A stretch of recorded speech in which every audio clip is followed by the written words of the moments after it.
So far, in our very first year, Virginia Beach is 17-20 on the year. Team chemistry is at an all-time high. But we are probably going to be sellers at the trade deadline coming up in a couple of weeks, because we are just about a month away, and we are on track to either just make or just miss the play-in tournament as one of the lowest seeded teams in that tournament. So I project that we probably are not going to have any real shot at making a postseason run. I don't think this team is really built to go far in the playoffs whatsoever. So it makes sense for us to be sellers at the deadline, and that is kind of the plan. And again, I will only make trades with teams where it makes sense for both sides. Like, I'm not going to give Chetty Osman to somebody, to like some team that already has 2 or 3 really good forwards already on the roster that get plenty of playing time. I'm going to give him to somebody that needs him and that is trying to vie for a playoff spot, or at the very least just trying to improve the team, while we're trying to sort of look towards the draft instead. So we're going to get to the trade deadline today. We're going to get through the All-Star break as well, because we're going to watch a game on the road in Philadelphia today, coming off the All-Star break. So first game off the All-Star break is our showcase game today. But without further ado, we got to sim a little bit and get further in this season, see where things are at. And we're going to get to the trade deadline first. That's our first order of business. And by the way, if you guys have not done so already, please do like, subscribe, and comment down below. Liking and subbing helps a lot. It helps get my channel out to more people. And commenting lets me know what you guys think about these series, about the players, about how things are going. And all 3 of those things are very, very key to this channel. So thank you so much if you've already done that. And if you haven't, please do so now. Before we reach the trade deadline, here are your all-star teams for year 1. You got Team Nicola and Team Jimmy Butler. They are the captains this season. For Team Nicola, you got him, Steph, LeBron, Luka, KD, and off the bench, Donovan Mitchell, Zion, Tyrese Halliburton, DeMar, Jrue Holiday, Wemby, and Şengün. For Team Jimmy, you got him, Giannis, Harden, Tatum, Trae Young. Off the bench, you got Dame, Ja, Joel Embiid, Kyrie, Randall, Bam, Aaron Gordon. So those are your teams for the All-Star draft. We don't have any players in here, unfortunately. So we get right up near the deadline, and like I said I was going to, I am going to increase the trade slider right now all the way up to pretty much the maximum spot that it can be for these last 2 days of the trade deadline. So we're going to put it at 100. And then we're going to sim through this game against Brooklyn. But things have definitely fallen apart for us. We're now 6 games below 500. Not winning as many games. The offense has definitely slowed down. The defense has been worse as well. And yeah, we'll see if we can get through at least this one next day. And then we'll see what we can draw up for a trade. But against the Nets, we lost. So I'll do the quick stat update right now before we make a trade, and then I just won't do one after we sim a couple more games. But Duncan Robinson still leads the team in points per game with only 14.7. He's shooting 42%. Has definitely slowed down. 3-pointers are fine, but overall he's not shooting very well. Gallinari is shooting better than Robinson, but isn't scoring as much, and he's playing less too. Chetty Osman is actually our 3rd best scorer off the bench, which is why he's probably a prime trade target, because he's not a starter, but he's putting up 13 points per game. Could maybe start somewhere else, but at the very least could be a very good 6-man option for a team out there. And he's shooting pretty, I mean, he's shooting around, 42%, 36 from 3, but 13 points per game off the bench is pretty solid. Bruce Brown, 13 points. Jalen Duren, 13 and 12. He's been by far the highlight of the season. Ricky Rubio, 12 points off the bench. KCP, 11 points as a starter. But Rubio is shooting pretty poorly, below 40% on the season. So he's not going to be getting a starting spot over Bruce Brown or KCP anytime soon. But for Chetty Osman, I think he is the top trade block kind of a guy for us. So let's see what other teams want for him. Taking a look here, we could get Grayson Allen, but we really get nothing out of this trade. Javon Carter, no. Niang, no. Mason Plumlee, I mean, maybe, but like, would this really help us? He's 33 years old, 5 years older. No, it's not worth it. Sluka Samanic, potentially. Who knows about him? Sasha Vezenkov, 28-year-old power forward for the Kings. I don't think so. Gogo Batadze. Not a whole lot of interest here, at least for things that would be like some kind of an upgrade, whether it's for going for more youth or things like that. I'm not really seeing a whole lot here for us, except for Jalen Noel from the Rockets. Point guard, 24 years old, 2-star, worth. What about him? He's been in the league for a couple of years now.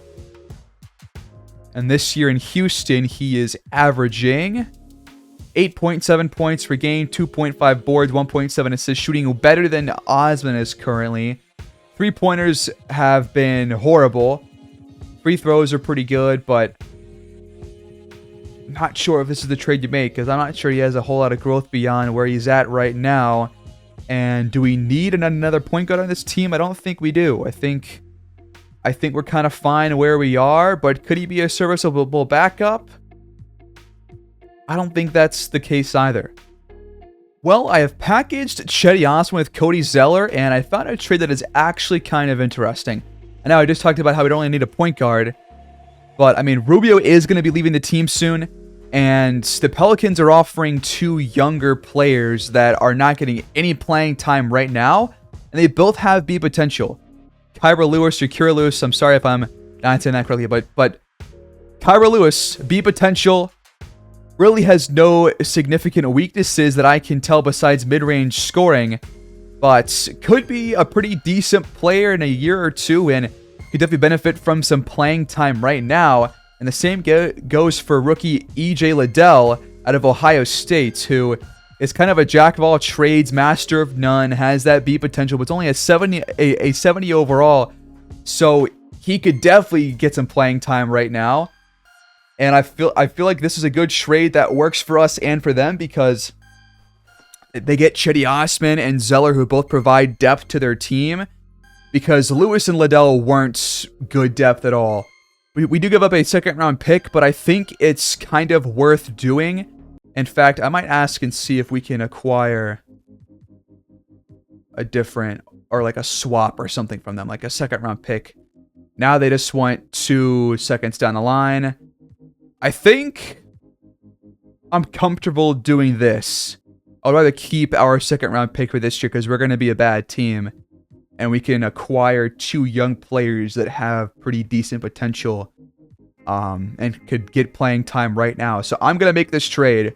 And that's the move that we're going to make. I don't have any other ideas for offers that make sense for us. I don't want to just completely clean house because that makes no sense for the kind of situation that we're in. Because it just wouldn't happen. But we acquire Kyra Lewis and we acquire EJ Liddell. And I'm going to try and put these guys into our lineup right now so that they can actually get that playing time. Alright, so I've made adjustments to our game plan. We're going to keep the starting 5 as is right now, but this will allow Micic to get a lot more playing time. And because Rubio's hurt, he will not be part of this lineup right now. But Patty Mills will step in for him. But Kyra Lewis and Liddell will both get about 19 minutes of action going forward for the rest of the year. So hopefully a lot of playing time to see what they're all about. But we get through the trade deadline, and here are the trades that were made since that Davion Mitchell-Russell Westbrook swap. So first, Devontae Graham was traded from the Spurs to the 76ers in exchange for Daniel House and Korkmaz. Norman Powell was traded to, I guess, I can't tell where he was traded to. I think he was maybe cut after that. I have no idea. There's no second team on that one. But he was cut or traded or something. But then Dorian Finney-Smith was swapped for Chris Boucher. Matisse Thybulle was traded from the Trailblazers to the Rockets for Jayshawn Tate. Maxi Klebo was traded for Kelly Olynyk. Jalen Pickett swapped for Fontecchio. Karis LeVert was swapped for DeLon Wright and Mike Muscala. Then there was the Cedi Osman trade, where we traded him to the Pelicans. So they didn't include the other half of that trade either, but they're on the team, so it's done. And as we enter the All-Star break, Rubio is fully healed, so I am going to adjust the lineup and kind of just simply take Patty Mills out. I still want to get Meechie some playing time because he could be a important part off the bench of the team going forward. So I want to see if he can pick things up from where he was. But we'll take a look at Lewis and Liddell's stats once we get up to the game against the Sixers. By the way, real briefly, here are some stats from the All-Star break. Looks like Scoot dropped 24 for Team USA in the Rising Stars Challenge. Banchero had 17, Chet had 10, and Jalen Duren had 8 and 4 on 3 for 5, shooting plus a block as well for Team Worlds. Wemby had 22 and 13. Koloko had 12, Mathurin 11, Koulibaly and Vesenkov each had 10. And then in the actual All-Star game, it was Team Jimmy coming out on top by just 3 points. Kyrie drops 21, Dame drops 20, Giannis 14, and it looks like Jimmy, the team captain, only had 5 points. But then for Team Nicola, Steph drops 19, LeBron only had 9. That's complete cap. He would definitely be starting here. But Luka drops 17, 4 and 9.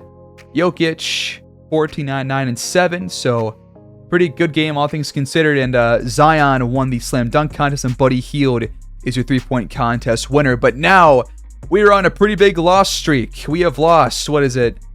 6 games in a row. We're 2-8 in our last 10. You've fallen down to now 12th in the conference and 27th in the power rankings. And so going into this game against Philadelphia, we have the 7th worst record in the league right now, and it's probably going to get even worse. And we are facing the team that has the 3rd best record at 37 and 18. Now we'll take us into that game against the Philadelphia 76ers here on the road at the Wells Fargo Center. They are 24 and 5 at home, but they are also missing Joel Embiid. A second straight time where we're facing a team that's missing their best player. They missed LeBron last time against the Lakers, and now we're missing Embiid, but they still have James Harden. They got Tyrese Maxey. I think they're going to probably still blow us out to some extent. They got Paul Reed out there with Mo Bamba, who is getting the start with the injured Embiid, and he will get the scoring started. Philadelphia strikes first. They are the best team right now, record-wise, in the Eastern Conference, trying to keep things going with their best player off the court for the next week or two with a strained hip injury. Oh, Tyrese Maxey on the other end, turning the ball over, stepping out of bounds. Neptune's ball. I'm going to talk about some of their stats for E.J. Liddell and Kyra Lewis. Lewis actually started 1 game out of the, I think, 8 that he has played in since the trade, or the 6 that he's played in since the trade, or somewhere around there. And he's been pretty bad. He has shot like 33% from the field, scoring like 5 points a game across like 14, 15 minutes of action, while Liddell is playing much, much better. Still not where he needs to be, but still better, shooting about 47% from the field and scoring about 9 points through 14 minutes a game. So he's not getting as much playing time as I want him to, with Milan Mack making the choices mid-game, but he's getting about, like 2.5, 3 boards a game. So 9 points in 14 minutes on that shooting is pretty decent. So at least he's playing pretty well, but Lewis has got to pick things up. Now needs to pass the ball better too. So we'll see what happens there, but Neptune still scores their first couple trips down. Maxey, the hesitation. Harden in the paint, fires, and just missed the shots. Duren pulls it down. He's been our best player, averaging about 13 and 12 per game. Definitely a nice uptick from his rookie season stats. And he's shooting like 65% too. He has been really, really efficient down low and is not taking bad shots. Harden back to Bamba, the pick and pop, and Bamba can't cash it in. That was a wide open look. Bamba so far this year has made 12 starts, with Embiid being hurt for a good chunk of the season. He's only played 38 games, and we're through about 55 of them, or at least the Sixers are. We'll talk about this more after this break. And there's your Eastern standings. As you can see, Philadelphia 2.5 games ahead of the Knicks, and we are way down there. Several games back. But as I was talking about, Embiid has missed quite a bit of the year. Nearly 20 games if he misses 3 more. But he has been one of the top scorers in the entire league with about 28 points per game. 11 boards. He shot 53%. He's been, as you would expect from him. As Gallinari puts us on the board finally. It's a foul on Paul Reed. Reed's made about half of the starts this year for Philadelphia. He's played in 46 games, has started just about half, and has averaged about 10 and 9 across those games. So 10 points per game, about 9 rebounds, shooting pretty well for a power forward. Harden's been their second best player, with 24 points per game, 10 assists, shooting 55% as a guard. Has been absolutely incredible this season. That 3 drops for Bamba, and the Sixers lead 7-3. Time counting down. Brown fires, but can't knock it in. They go up ahead to Tyrese Maxey for the quick trigger pull up, and it's good in transition. They push the tempo, and they tack on 3 more. Brown, long 2 this time. He'll catch that one. Brown's been one of our top scorers. He's with the trade trade to get rid of Cedi Osman. He's now bumped up to 4th on the team in points with about 13 a game. As Harden's pass goes a bit behind Tobias Harris and out of bounds. Just a poor one that time. But Brown is averaging about 13 points per game and has shot about 44%. But this losing streak has got to come to an end here shortly. Robinson misses that 3. He's 0 for 2 to start. As Maxey, nice pass to Bamba. He got in front of Duren. And very quickly you're seeing that the Sixers are not missing Embiid all that much. Robinson, an ocean of space, and he'll knock it through. The 3 for Harris won't fall, and Billy can't respond. Robinson again. Got it again. Yes, sir. 2 in a row for him, and it's a 1-point game. Harris takes Robinson down low on a mismatch and scores easily. Tobias Harris is their 4th best scorer at 16.6 points per game. If he was on our team, he would be our best scorer without any change to his numbers. 16 points would lead our team. Bruce Brown finds KCP as Bamba just missed a steal by a hair.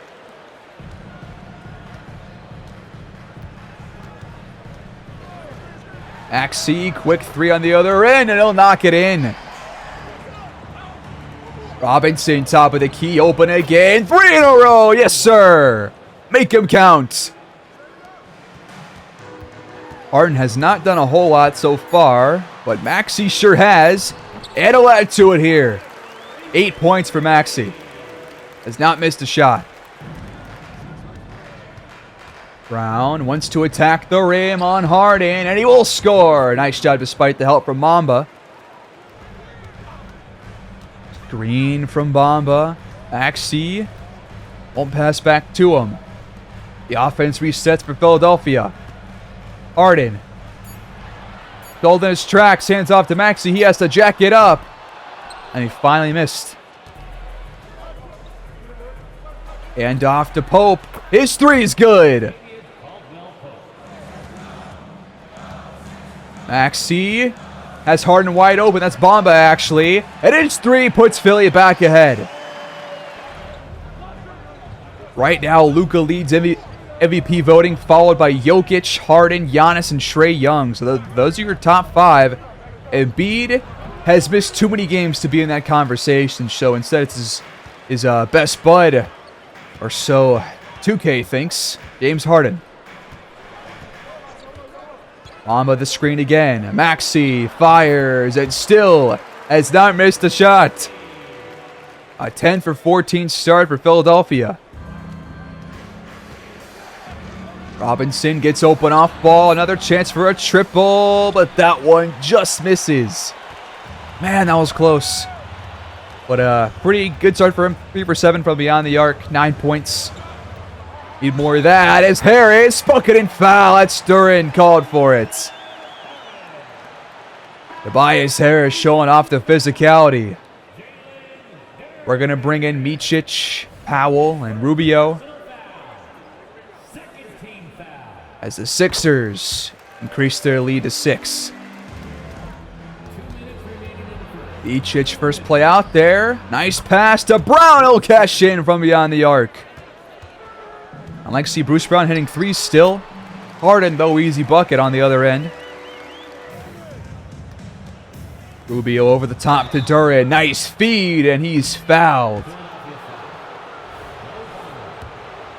It's Mo Bamba picking up his first. Duran's free throw drops. He's got one more. And this one is good as well. Nice job. Devontae Graham, wide open three. And he's got it. Philly right now is lighting us up all over the court. They got Pat Bev coming off the bench. They acquired Devontae Graham in that trade earlier this season. Rubio, tough shot, no good. Pat Bev on the stop. 32-26. Sixers have control on the glass and on the scoreboard. Anthony Melton trying to get busy down low. ACP's in front of him. Nice passing by Philly. Melton fires, and this three's not going to fall. ACP, open jumper, can't knock it through. Philly has the last shot of the quarter if they want to save for it. Melton has it. Who do they go to? Pat Bev crosses. They won't pass to him. Melton just jacks it up. And they hold on to a 6-point lead after one. About what you would expect from this kind of a matchup.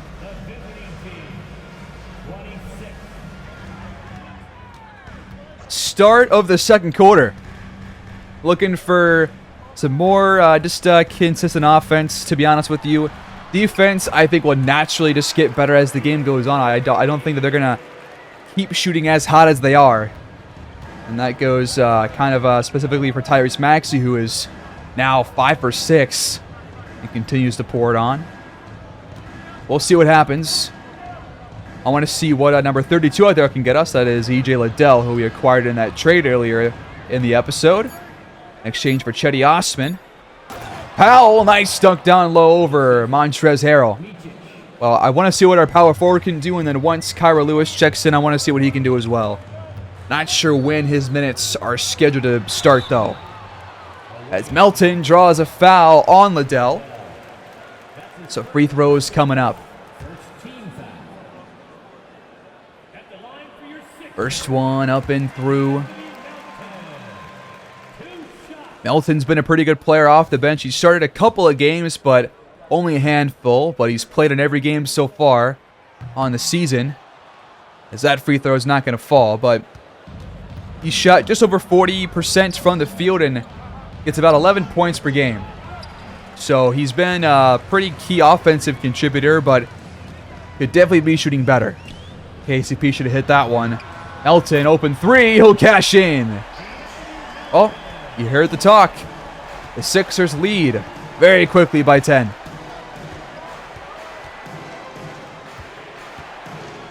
Liddell steps back and fires a three. I love seeing that.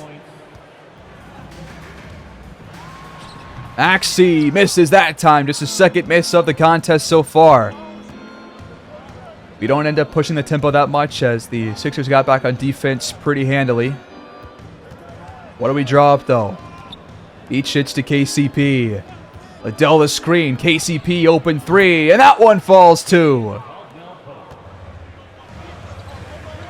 Harrell out to Tucker in the corner. He's got it for three. Pick and roll with Micic and KCP, who's fouled.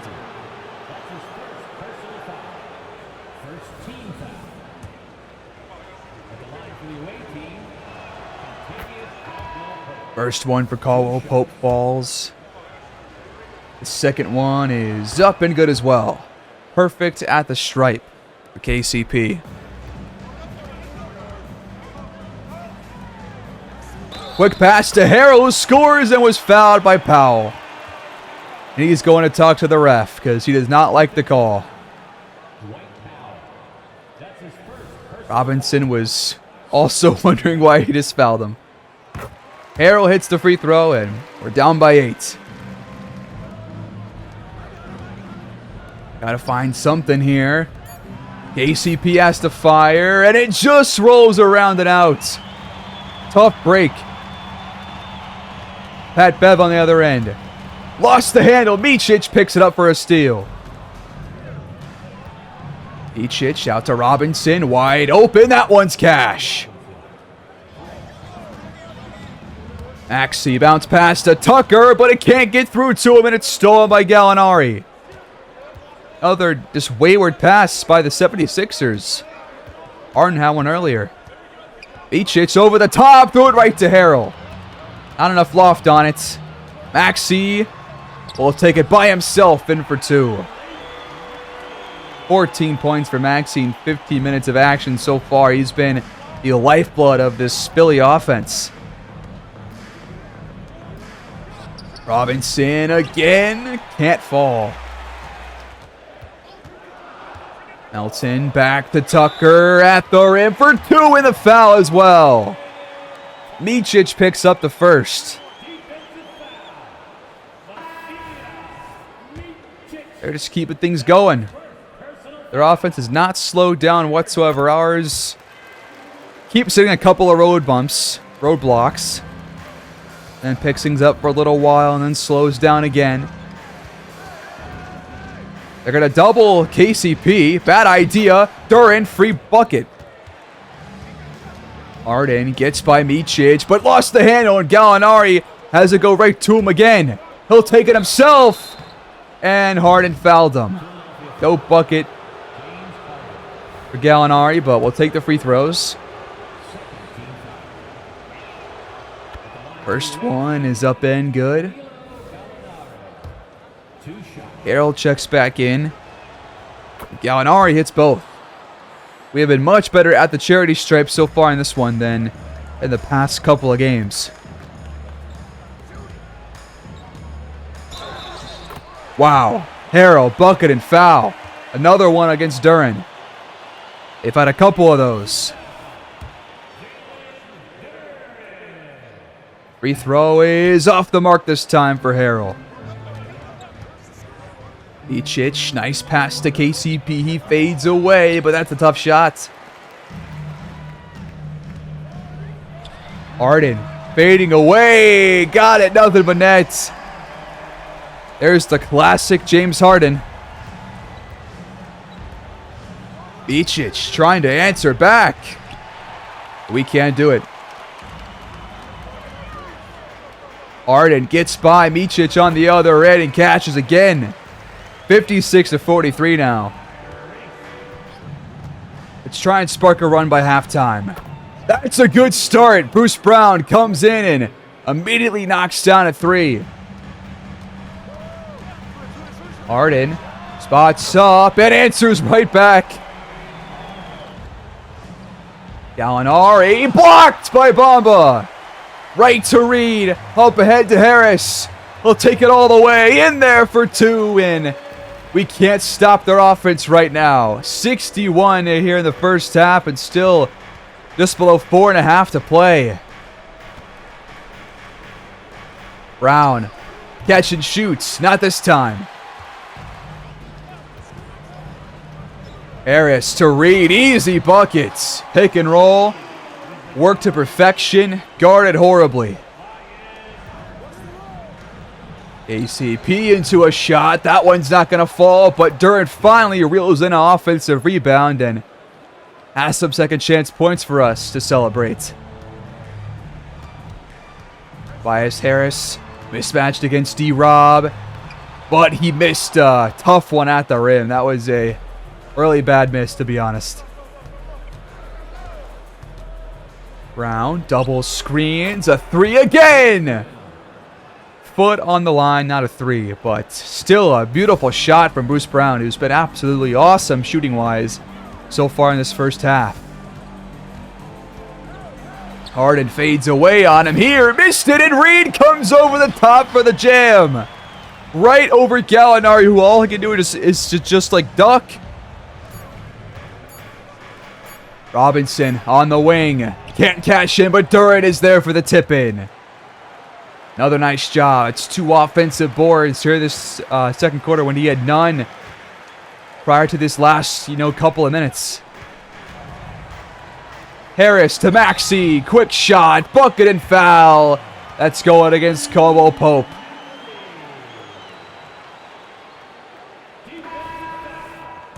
We're just being outgunned right now by Philadelphia. They're just pouring it on.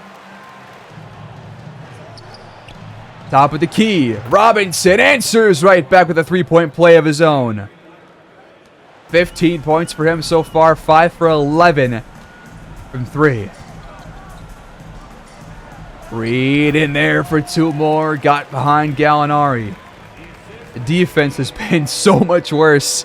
And it makes sense because we're playing the best team that we've faced all season long. So that makes sense. But it's still kind of demoralizing to see.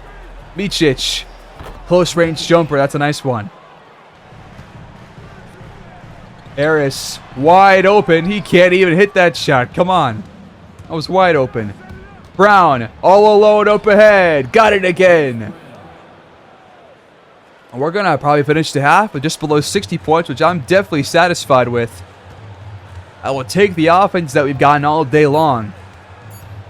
Last shot of the half is a Maxey jack up. They lead by 11 at the half. 59-70 here on the road.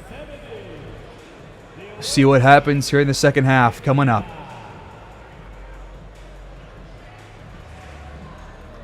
I've got some bad news, guys. They've shot 67% so far. We've shot 48. I don't know how we are even close to being within arm's reach of this game, but they have absolutely torched us, and we still have a shot. Harris at the rim, missed again. An actual decent defensive play by D-Rob that time. That's impressive, at least for his standards. Off the screen, Brown back out to Gallinari for the open look, and that one is off. Harden fires immediately and airballs one. That was a horrible shot attempt.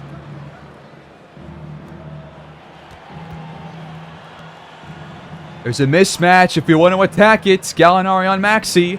Bruce Brown says, no, I'll just score myself. Harden. Better look at one here, but can't knock it down that time either. ACP has Durant wide open at the rim for the monster jam. We have closed the gap down to 7 to start the half. Harden, quick trigger again. Not sure why he's taking so many wild shots now. 33 pretty wacky ones in a row. Brown misses that time. And Philly gets it back. Harris. Now Harden. The jumper is just not falling right now for him. 0 for 4 here in the third quarter. Brown gets down low, but Paul Reed thwarts the shot attempt.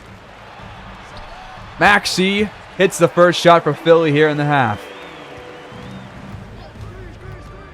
Brown somehow got that one through to Dern. I have no idea how they got past Mo Bamba, but it did. And Dern's got some more points. Brown another assist. Harden at the rim for 2 plus the foul. Oh, man.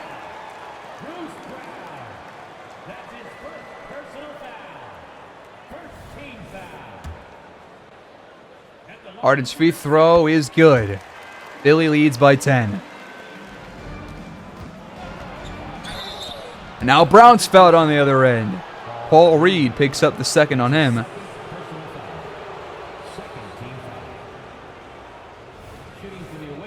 Brown's been kind of spotty at the charity stripe so far this year, but another opportunity here to see what he's all about. And there's the first one missing.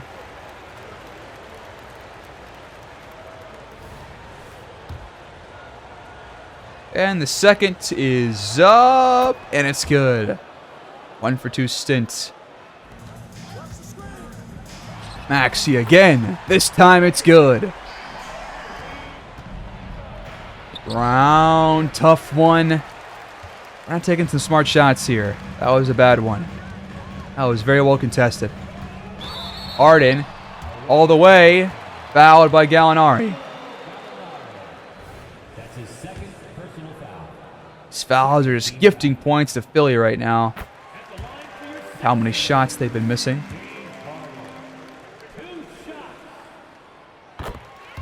Those are both good.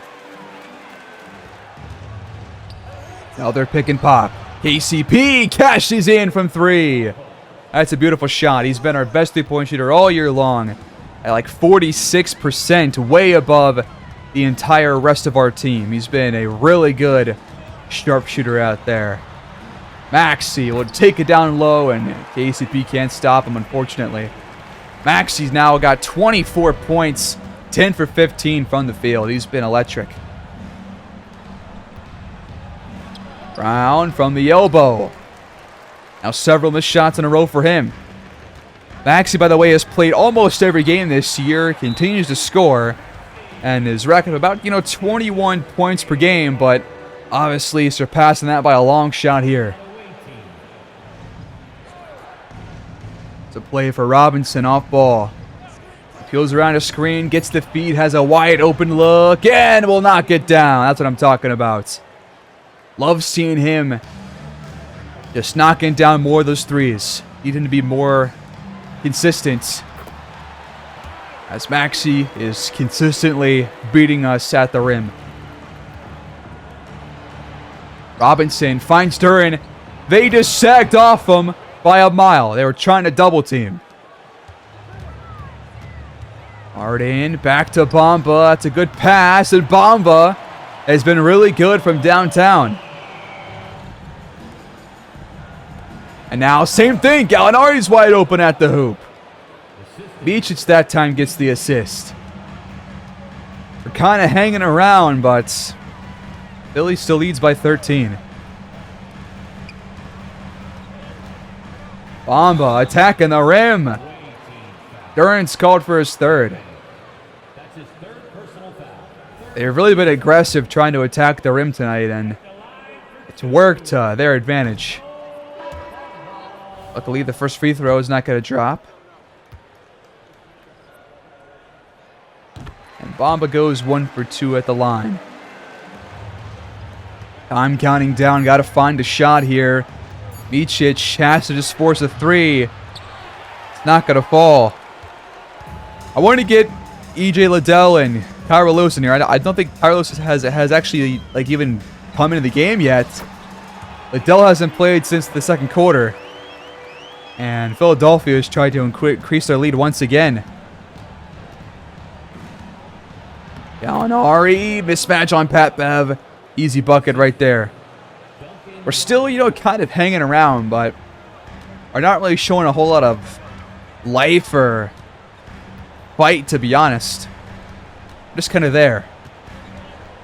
Maxey misses that time, got it back, bucket, and the foul.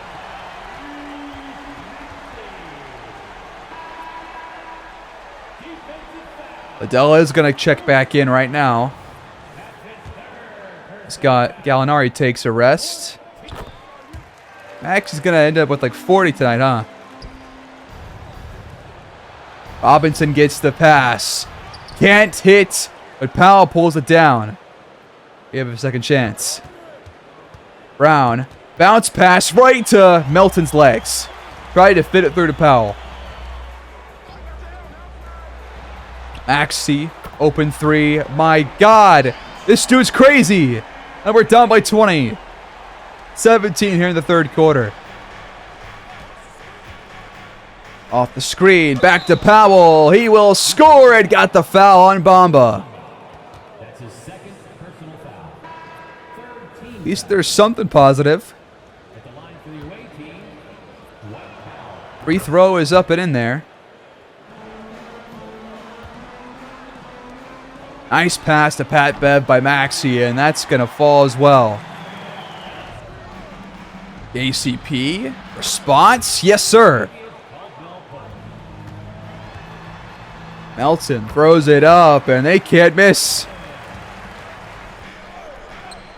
Liddell finds Robinson top of the key, and he will respond again. Cut it back to 16. But if they score here and we don't, I might just sim ahead. In fact, I might just sim anyways, because we're going to probably lose this game. Like, it's very, very likely. And I kind of want to jump towards the end of things. Double team Maxey. Reed, open shots, easy money. All right, last shot of the quarter. They're going to double team D-Rob again. He finds Liddell. Micic to three. Just off the mark, in Philadelphia now leads by 18 points. 105 to 87. With 1 quarter left to play.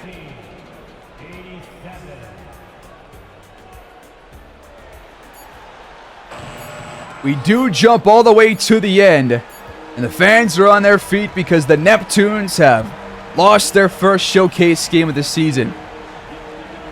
We won the first handful, but our first loss that we've watched comes against Philadelphia here on the road. 132 to 114. The best team we've played, and it is obvious on the court. The offense was actually, pretty fine, I think. 114 is pretty good against a team like this, but to allow 132 without their best player, that hurts.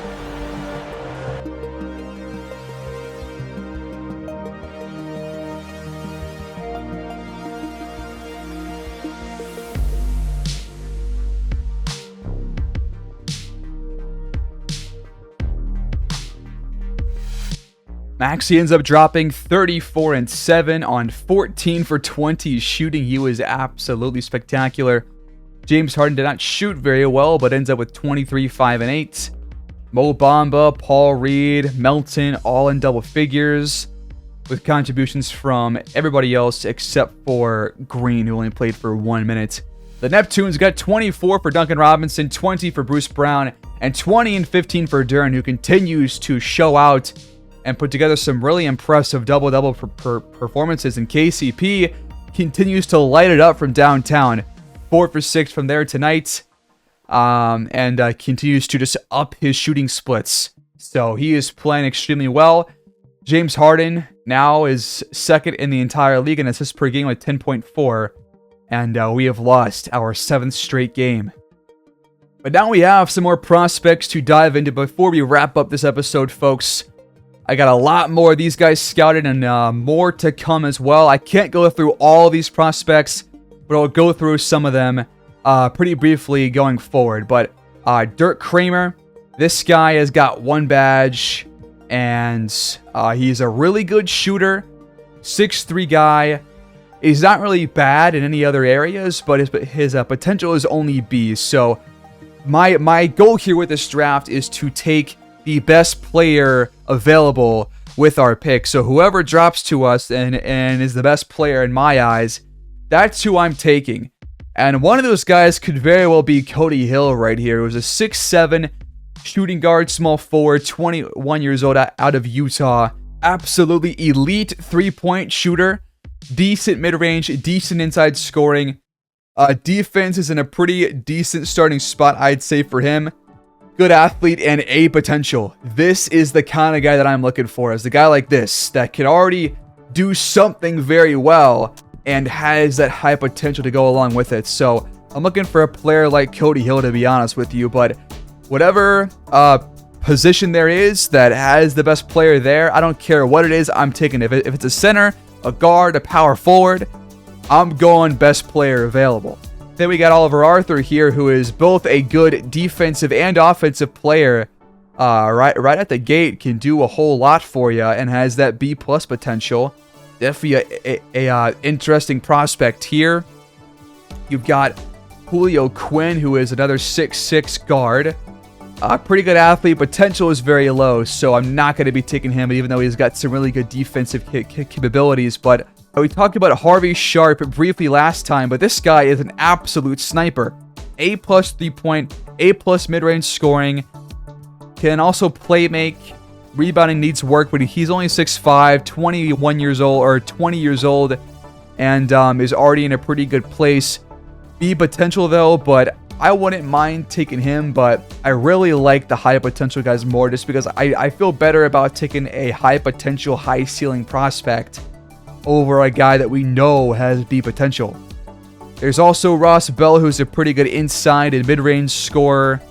Post defense is decent, and he's got A- potential, so could be that that forward that we're looking for, kind of a starting forward to go along with Bruce Brown and KCP as the guards. And then power forward is kind of an open spot right now, to be honest. Then we've got George Poanescu out of Romania, who is definitely the lowest overall player in the top echelon of this draft class, but can already score out the gates. Defense is decent starting out, and potential is pretty high as well. So even though his overall is fairly low, because of the basketball IQ, everything besides that is actually pretty decent and is in a pretty good starting place. So he could be kind of a later draft pick if we were to trade up into the first round later on. But there's a handful of guys right there. There's also Ron Ward, who has some scoring ability, defensive rebounding ability. He's 7 foot tall, 19 years old, only B potential. You got Roman Kozlov here with B potential, but a good athlete, really good IQ to start off with. Playmaking is there, scoring is in a pretty good starting place. Kostas Janu, 5'10" point guard, not interested. I refuse to draft anybody below 6 foot. Frederick Booker can play forward or guard, 19 years old, 6'8", really good three-point shooter and inside scorer.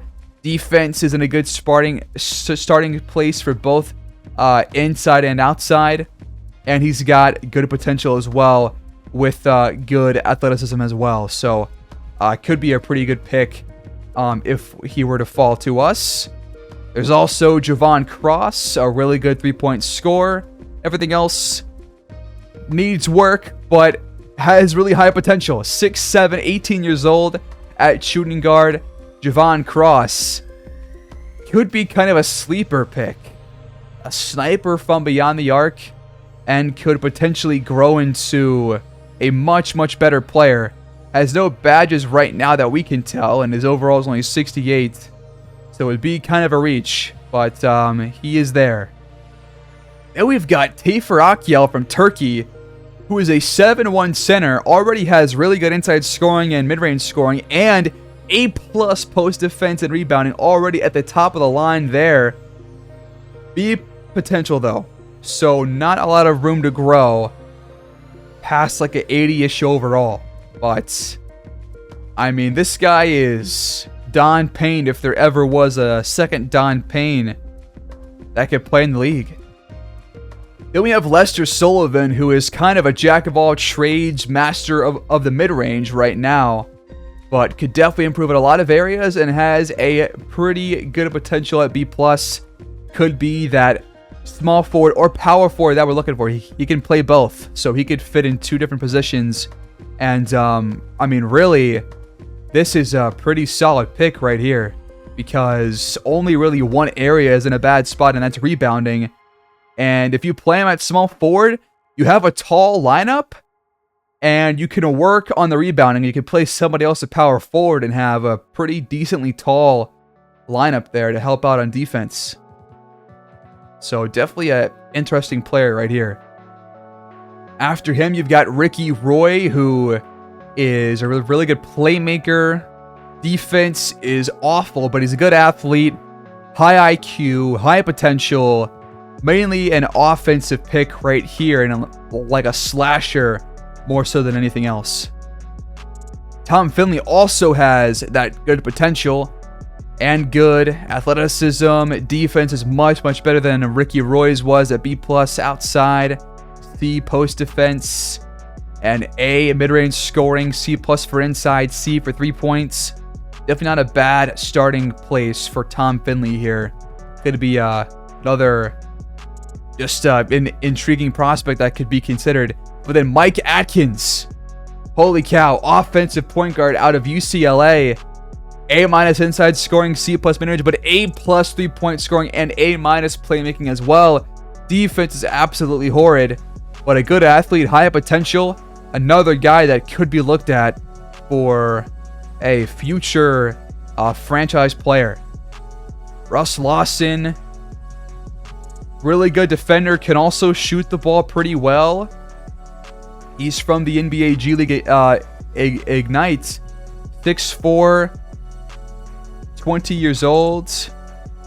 I mean, this guy would be a really good pick as well. And Lawson already has 2 badges.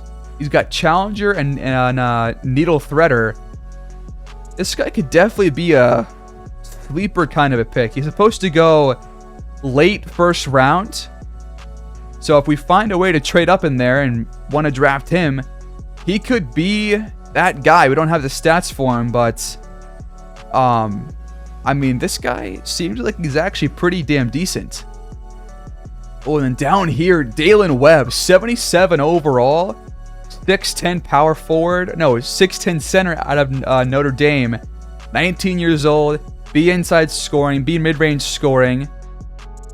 Really good post defense and rebounding. And high potential. IQ needs a lot of work, but the potential is there. The overall is there, so a really good starting point. Could play power forward potentially, but you would have to work on the 3-point scoring there. But he's a better shooter, a better offensive player than Jalen Duren is right now, so he could play power forward. But I kind of want to, if I'm going to draft a power forward or sign one, I want it to be a guy who can knock down the 3, and right now Webb can't. So who really knows about him? I'm going to skip Jerome Mills because he's too short. Irvin Higgins out of UVA. Some good, some bad. Definitely a good rebounder. And wow, A- potential. Whoa. Could be another guy that we go after. So lots of options here in the draft, and still a lot more guys to scout. Billy Humphries here, another good defensive center. There's a lot of these guys that come into the league. So, I mean, there's still plenty more guys to look at.